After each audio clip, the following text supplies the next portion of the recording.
Hey guys, welcome back to my channel. My name is Margaret Oduwole, your friend in financial and lifestyle affairs. So today we are going to be talking about blockchain. If you watched my last video, we spoke about cryptocurrency. Cryptocurrency is powered by a system called blockchain. Today we are going to be demystifying blockchain. We are going to be breaking it down to the barest minimum.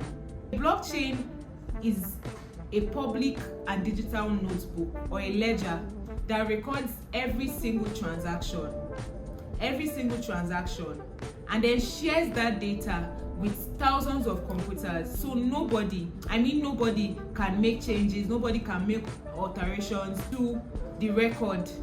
Every time someone sends or receives money, it is logged in a digital notebook. Each page of that notebook holds a list of transactions. Once a page is full, it is given a number and that page is locked. Then of course, a new page is opened and the previous page number is recorded on the new page. So basically, you can't remove nor make changes to any page without breaking the sequence. That notebook is shared with people around the world. Anytime a page is added, everyone around the world has to update their copy. To change, tamper or alter with the notebook means you have to change your copy.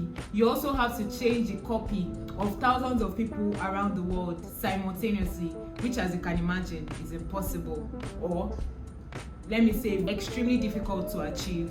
And that's what blockchain is, guys. Blockchain is basically a chain of pages, blocks of transactions linked together, shared publicly, and very difficult to alter. Before the advent of blockchain, we used to rely on banks to keep the ledger. Typically, banks would take care of the transaction records and they also handle the ledger back end. We never really got to see that ledger. The only thing we see is our account balance. And then we have to trust the bank not to alter the records, not to mismanage the records, not to alter the numbers, and not to allow internal fraud. With blockchain, the record of who sent what to whom is made publicly available.